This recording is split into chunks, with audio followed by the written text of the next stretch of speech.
Mitandro ny maha orinasa mandray andraikitra azy eo anivon'ny fiarahamonina ny orinasa Ambatovy tafiditra ao anatin'izany indrindra dia nisy ny fanomezana fanampiana ho an'ny sampandraraha fananantany izay nataony ity orinasa goavana ity. Omaly moa no nanolorana tamin'ny fomba ofisialy izay fanomezana izay. Fitaovana fampiasa amin'ny fandrefesantany mitetina 580 tapitrisa ariary no natolotra ny tetikasa Ambatovy ho an'ny foiben'ny sampandrarahan'ny fananantany eto Antananarivo. Omaly no natolotra tamin'ny fomba ofisialy ho an'ny izany Birao ny Praiminisitra lefitra misana ny fanajariana tany sy ny fampandrosoana ny fitaovana ireo. Fitaovana ilaina amin'ny sorikisaritany toy ny station Total Popcom sy ny fitaovana hafa mifandraika an'izany ahitana GPS misa 4, solosaina 5, solosaina filanja 4 ary masinina fanaovana print 5 no natolotra.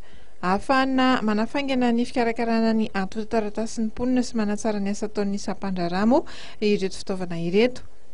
Avo lenta ny fitaovana izay natolotra ary ahafahana mahafolaka tanteraka ny fikirakirana fitaovana dia nanome tokony orinasa Ambatovy fa hanome fiofanana ho an'ireo teknisianina avy eo amin'ny sampandrarahan'ny fananantany sy ny igisaritany. Marina fefa nanome fitaovana ity sampandraraha ity tamin'ny faritra Atsinanana sy Alotra Mangoro ihany koa ny tetikasa ny orinasa Ambatovy ny taona 2024.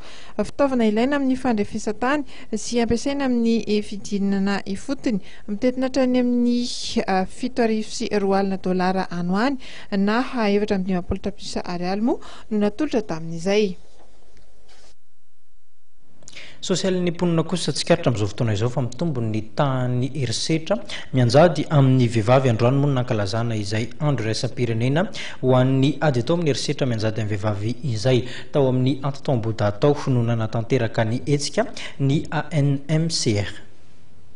Mandritra ny fankalazana ny andro iraisam-pirenena ho an'ny ady amin'ny herisetra tao amin'ny vehivavy dia ny karakara hetsika fanentanana ny amin'izany ny ANCMR na ny fiombonana nasionaly ho an'ny hetsiky ny olom-pirenena amin'ny fanorenana indray ny mponina. Anisan'ny kendrena tamin'ity taona ity ireo tovovavy kely. Betsaka ny fanitsahan-jo izay mianjady amin'ireo vehivavy amin'izao fotoana izao ary mila fanentanana goavana izy ireny. Ao an-tokantrano tokony atomboka ny fampianarana mba tsy hisian'ny herisetra. Fanendroany zany entina mihitsy hoe anairana manaitra foana tsy maintsy hoe manaitra foana mbola bebebeny tsy mahalala izy ity fa ny olona zany efa mety hoentin'ny fahazaran-dratsy hoe rehefa tokantrano inge dia tsy maintsy misy an'izay zavatra mitongilangilana izay foana kanefa araka misy dia vao mitombo zany zany herisetra tao vehivavy zany.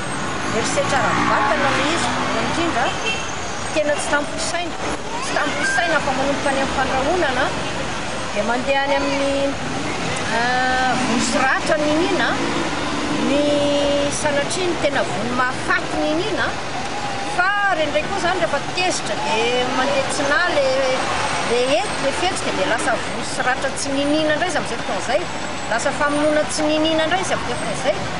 Fa ny tiana apetraka zany na be na kely mety ho sahazo hiatra amin'ilay olona na vita le fanitsahan-jo dia fa zavatra mampalahelo be fa tena mafy tanteraka mihitsy le vehivavy ary mety misy problema ny vatana. Ny firoborobon'ny teknôlôjia vaovao amin'izao fotoana izao no isan'ny mahatonga ny herisetra isan-karazany raha ny fanazavan'ireo avy eo amin'ny ANMCR. Ho azy ireo dia ahitana lafiratsiny betsaka ny teknôlôjia vaovao raha tsy ilaza afa-tsy ireny karazana horonan-tsary mamoha fady izay hita eto sy eroa ary misy izy ireny no vidin'ny zaza tsy ampy taona. Ankoatry ny hetsika isan-karazany dia tokony hisy ihany koa ny fandraisana andraikitry ny fanjakana manoloan'ny herisetra mahazo ny vehivavy sy ireo olona marefo.